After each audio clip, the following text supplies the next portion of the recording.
নমস্কার বন্ধুরা, আমরা টিপটুকিটাকি ব্লগ আজকে কিন্তু যাচ্ছি কলকাতার এমন একটি জনপ্রিয় পর্যটন কেন্দ্রে, যা 8 থেকে 80 সবার কাছেই ভীষণভাবে প্রিয় একটি জায়গা। এতক্ষণে আপনারা বুঝতেই পেরেছেন আমরা কোথায় চলেছি।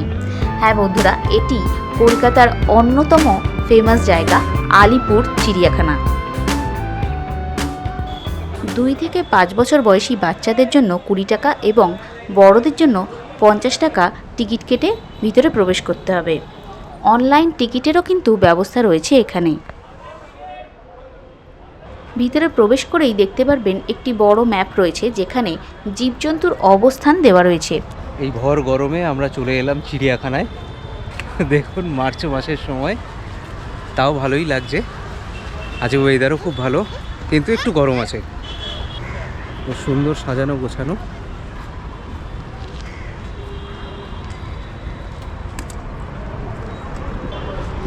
তাহলে আসুন ভেতরে যাওয়া যাক। প্রায় 46.5 একর জায়গা নিয়ে গঠিত এই চিড়িয়াখানা তৈরি হয়েছিল 1875 সালে এবং এটি জনসাধারণের জন্য উন্মুক্ত হয় 1876 সালে। প্রথমেই চলে গেলাম শিম্পাঞ্জি দেখতে। বাবু, কানন, মিতু, পাপাই এগুলো কিন্তু শিম্পাঞ্জিদের নামকরণ করা হয়েছে। এরপরে চলে গেলাম আলপাকা দেখতে। এগুলি দক্ষিণ আমেরিকার এক জাতীয় উট শ্রেণীর স্তন্যপ্রায় প্রাণী। লামা লামা। আমাদের মাননীয় মুখ্যমন্ত্রী মহাশয়া এই জায়েন্ট আলজেব্রা টর্টয়েস দুটির নাম রাখেন কথা এবং কলি। এখন আমরা একটিকেই দেখতে পাচ্ছি, আরেকটি হয়তো ঘরের মধ্যে ঢুকে রয়েছে। Eastern grey kangaroo. এরপর আমরা দেখে নিলাম ক্যাঙ্গারু। ক্যাঙ্গারুটি একাই মাঠে ঘাস খেয়ে চলেছে। ক্যাঙ্গারু দেখে আমরা চলে গেলাম হরিণ দেখতে। কিছুদিন আগেই আমরা একটি ভিডিও দিয়েছিলাম নিউ টাউনের হরিণালয়ের।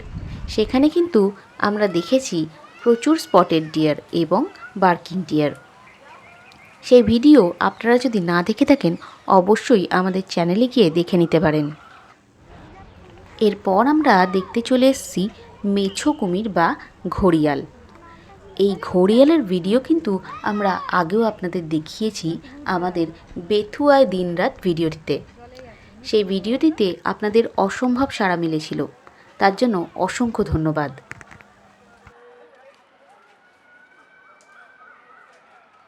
এর পাশেই রয়েছে কুমির। দূর থেকে কিন্তু কুমিরটাকে একেবারেই বোঝা যাচ্ছিল না, মনে হচ্ছে একটা পাথর পড়ে রয়েছে। এরা বহুক্ষণ ধরে হাঁ করে একই জায়গায় স্থির হয়ে থাকতে পারে। রোদ পোহানোর পরে এদের দেহের যে অতিরিক্ত তাপমাত্রা থাকে তা হাঁ করে এরা বার করে দেয়। তার ফলে এরা এইভাবে বহুক্ষণ ধরে শুয়ে থাকতে পারে।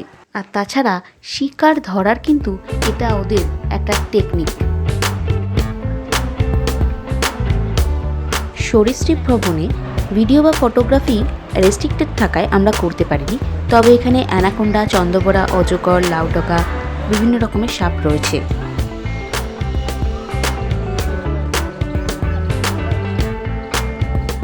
এরপরে দেখে নিলাম জলে নিমজ্জিত জলহস্তী।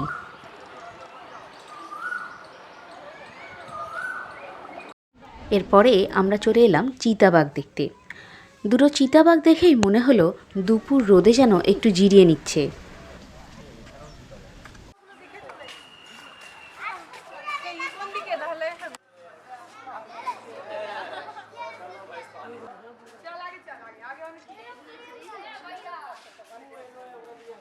মদনটাক হলো এক শ্রেণীর বক জাতীয় পাখি। ব্রিটিশ পিরিয়ডে এই সমস্ত পাখি কলকাতায় প্রচুর দেখা যেত, আর এদের হাঁটার ভঙ্গি কিছুটা মিলিটারিদের কুচকাওয়াজের মতো। তাই ব্রিটিশরা এদের নাম দিয়েছিল অ্যাডজুটেন্ট। সেখান থেকেই এদের নাম হয়েছে লেসার অ্যাডজুটেন্ট। এরপরে আমরা দেখে নিলাম আমাদের জাতীয় পাখি, যে কিনা বেশ কিছুক্ষণ ধরে তার পেখম মেলে আমাদের পোজ দিয়েছে এবং ওর নাচ দেখিয়েছে। ময়ূরের ঠিক পাশেই ছিল বিভিন্ন রকমের হাঁস, ম্যাসকোভি, ব্ল্যাক সোয়ান, কানাডা হংস।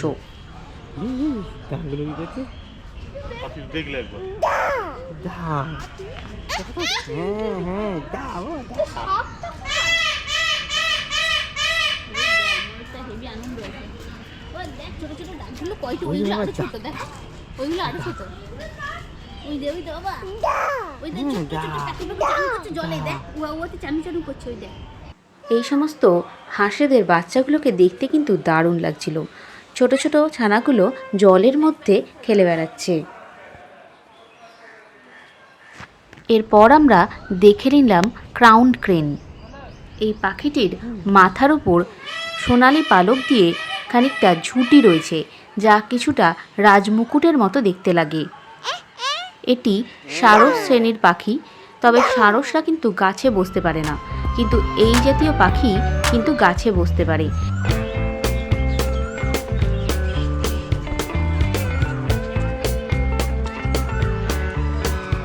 চিড়িয়াখানায় 150 বছর পূর্তি উপলক্ষে ওয়াক ইন অ্যাভেরি নামে একটি স্থান করা হয়েছে, যেখানে প্রবেশ করলেই কিন্তু দারুণ লাগবে।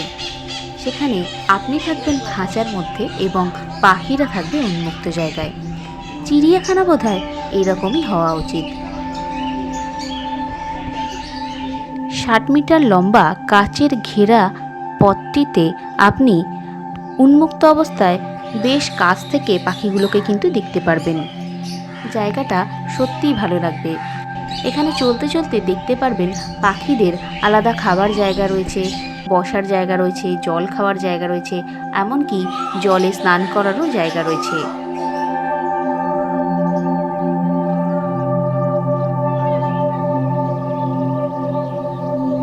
এখানে গোল্ডেন ফ্রেজেন্ট, সিলভার ফ্রেজেন্ট, নীল হলুদ ম্যাকাও, অ্যামাজন প্যারেট, বিভিন্ন রকমের কাকাতুয়া দেখা যেতে পারে।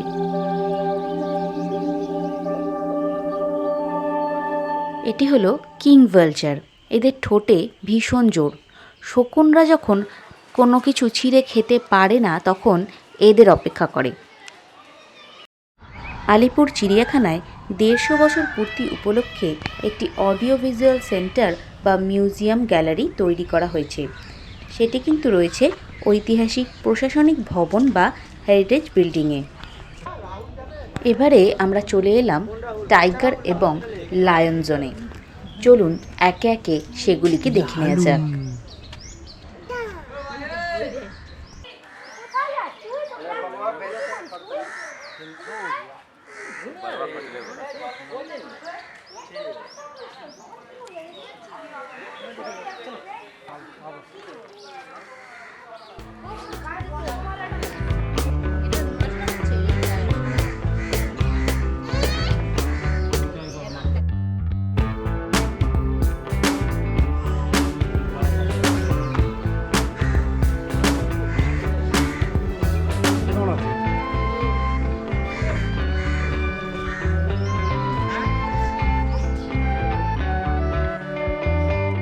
সাদা বাঘ কিন্তু পর্যটকদের বেশ আকর্ষণ করে।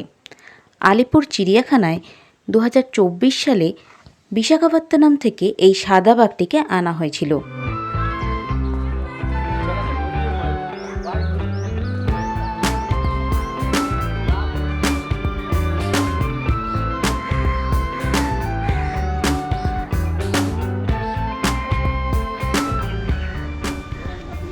Panthera Tigris, Bengal tiger. এই টাইগারের ছোট সংস্করণ আছে এখানে।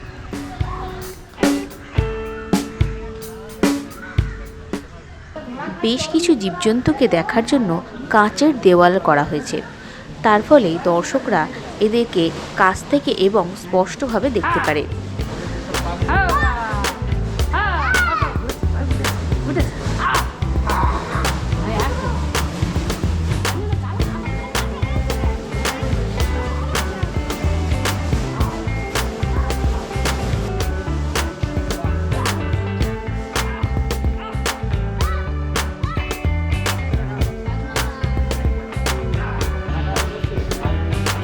হয় না আছে এবার আমরা চলে এসেছি হায়না দেখতে। সমস্ত জীবজন্তু সম্পর্কেই কিন্তু কিছু তথ্য ইনফরমেশন ডেস্কে দেওয়া আছে, চাইলে দেখে নিতে পারেন।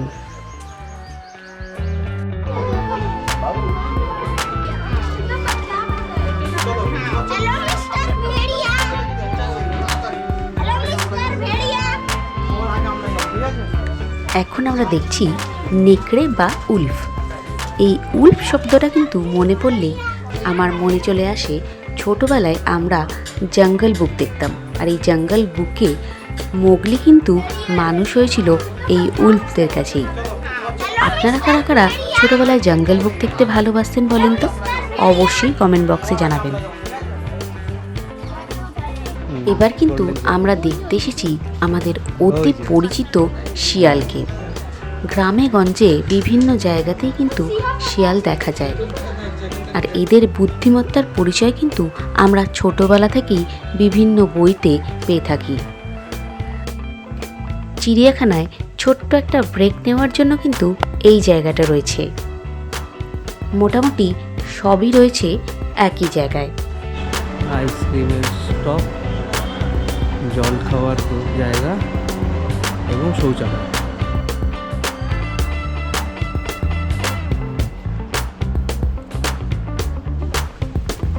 জলহস্তি দেখবো না আমরা বাবা? ওই দেখ কত রকমের পাখি।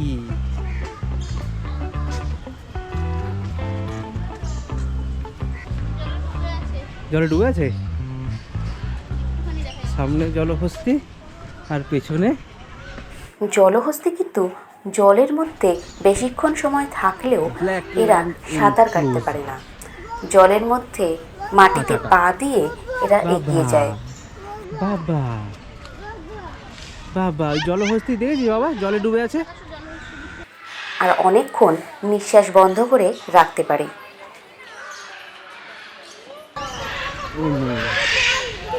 এমু পাখি পৃথিবীর দ্বিতীয় বৃহত্তম পাখি।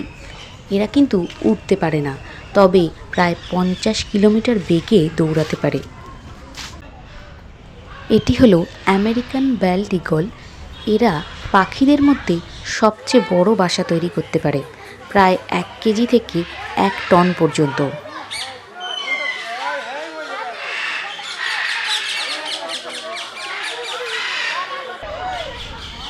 আপনি চাইলে কিন্তু চিড়িয়াখানার যে কোনো পশু বা পাখিকে অ্যাডপ্ট করতে পারেন। সেক্ষেত্রে কর্তৃপক্ষের পশু বা পাখিটির জন্য যে খরচা হয় সেই খরচাটি আপনাকে দিতে হবে, আর আপনার নাম এবং ছবি সেই খাঁচার বাইরে থাকবে। আমরা কিন্তু এখানে সাদা ময়ূর, বিভিন্ন রকমের টিয়া পাখি, ম্যাকাও, গ্রেট ইন্ডিয়ান হর্নবিল ইত্যাদি দেখলাম। কলকাতা চিড়িয়াখানায় কিন্তু বয়স্ক এবং শারীরিকভাবে অক্ষম ব্যক্তিদের জন্য একটি বিশেষ ব্যবস্থা রয়েছে। সেটি হলো 1 ঘন্টার জন্য একটি ব্যাটারি চালিত গাড়ি ভ্রমণ। মাথাপিছু 100 টাকা করে 1 ঘন্টার জন্য একটি ট্যুর গাইড সহ এই ভ্রমণটি করা হয়, যেটির জন্য টিকিট কাউন্টারে কিন্তু আপনাকে কথা বলতে হবে।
জিরাফের বেশ লম্বা গলার জন্য কিন্তু এটি বাচ্চাদেরকে বেশ আকর্ষণ করে।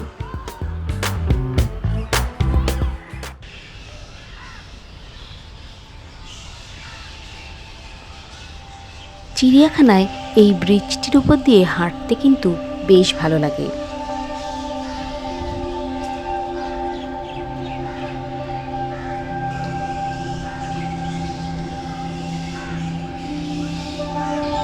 হ্যাঁ, এখানে জলের মধ্যে রয়েছে অসংখ্য মাছ। আরে এই তো, হ্যাঁ ভর্তি ভর্তি। এই তো এই গাছে দেখো না, এই দেখো মাথার ওপরে সব ঝুলছে। হুম হুম হুম, তো উল্টো হয়তো লটকায়। কলা বাদুরের বে। আর এই গাছপালার মধ্যে উল্টোভাবে ঝুলছে বৃহৎ সাইজের একটা বাদুড়। বাদুড়ের আস্তানা বলা চলে। চিড়িয়াখানায় কিন্তু বাইরের খাবার অ্যালাউ আছে, তবে পশু পাখিদের কিন্তু কোনোভাবেই কোনো রকম খাবার দেওয়ার অনুমতি নেই।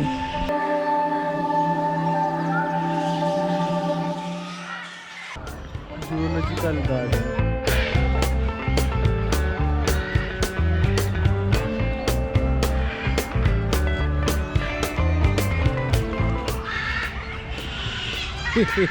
দুষ্টাই।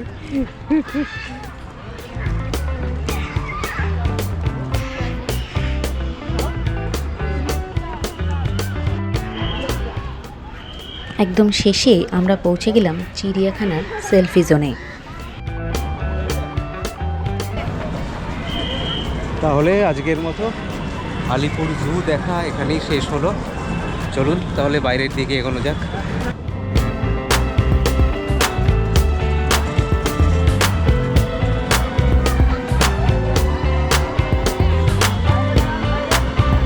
দেখুন 1875 সালে তৈরি।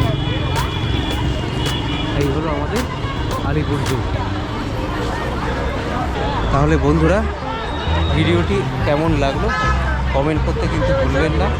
আসুন ঘুরে যান, ভালোই লাগবে একটা দিন আলিপুর জুতে কাটাতে। আবার আসছি অন্য এক ভিডিও।